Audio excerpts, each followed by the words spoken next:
Join me today as we talk about a recent-ish BattleTech product, the BattleTech Technical Readout Recognition Guide Volume 1 Classics.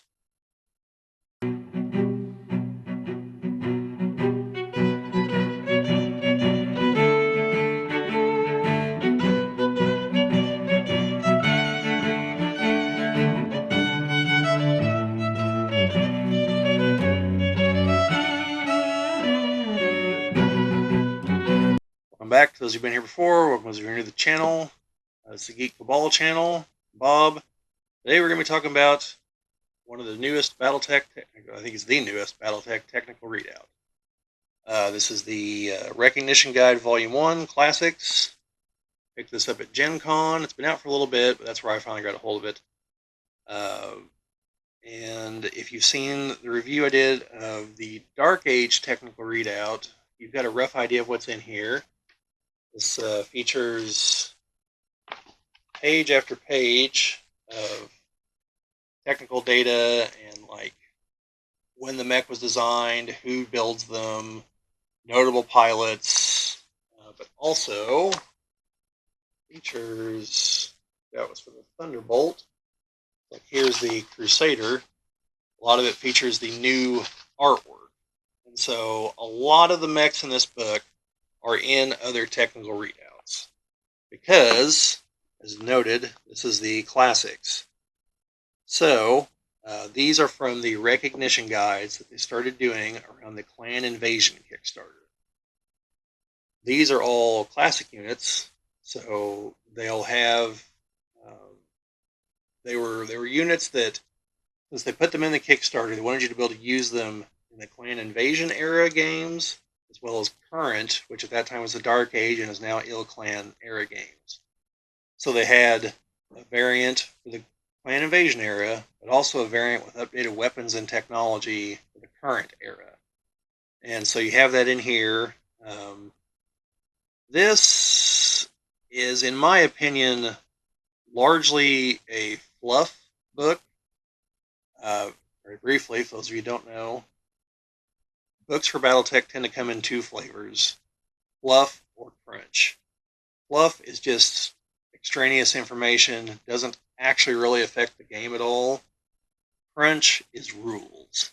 Now, there is crunch parts in here, like when they talk about the weapon and technology loadouts. You can use those in a blank battle sheet and use these to basically stat out the battle mech without having to buy the record sheets that are already the pre-made record sheets.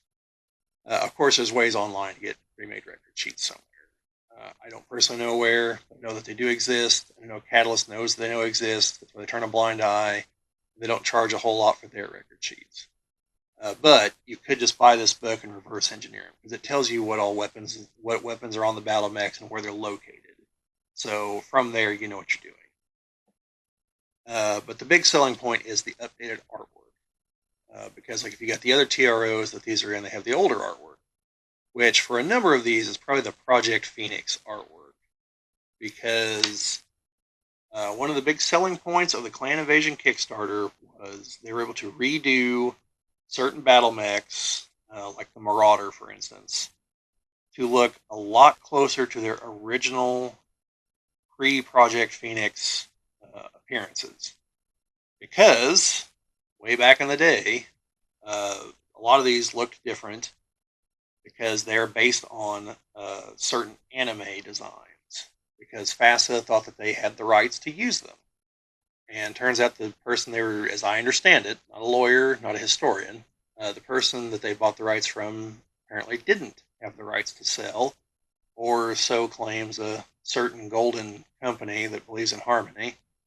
And they're a very litigious company.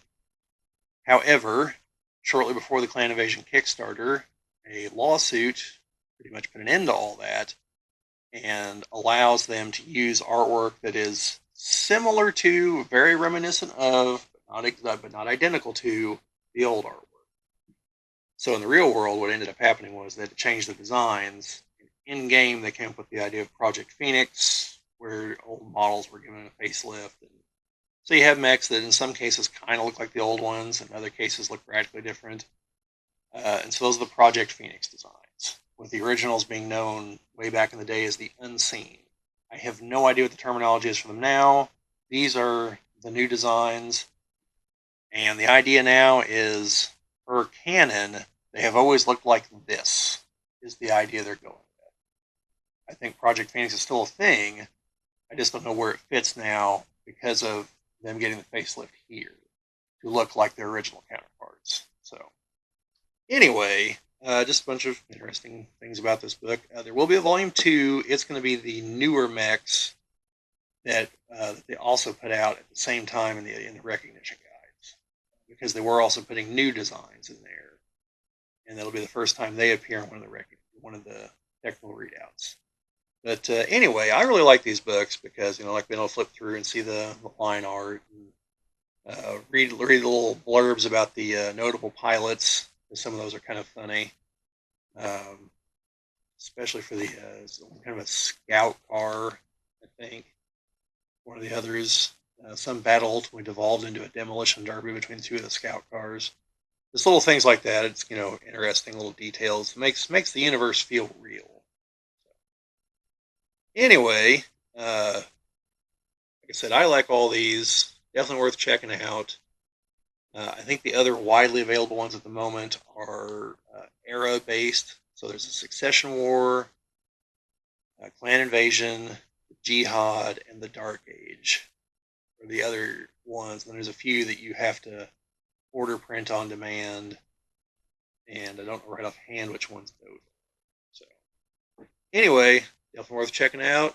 Keep an eye out for Volume 2. So you liked any of that? Want to see more? Like, share, subscribe, all that fun stuff. This is YouTube. You guys presumably know how this works. Check out our other BattleTech videos. We've got a number of unboxing videos, got some information dump type videos, a lot of book reviews. Just recently reviewed Hour of the Wolf. Going to be a little bit before I get to the next BattleTech book. And at some point, I'm going to go over the last few source books.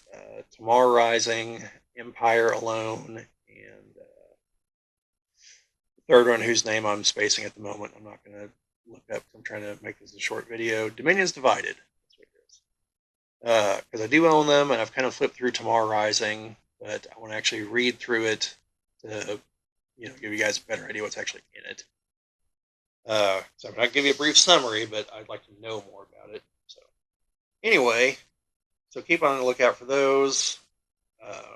Contemporary to this, there'll probably be another unboxing.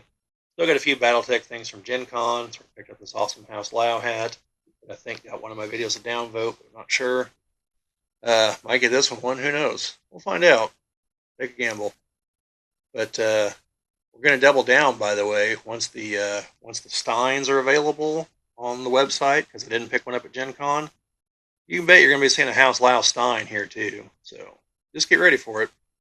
Chad ever shows back up, might get the Steiner Stein, the Steiniest of Steins. I don't know. Maybe get Ben Stein. He's probably not doing much these days. I don't think there's a Ferris Bueller sequel in the works, so who knows. But anyway, thank you guys for watching, and remember, no guts, no galaxy.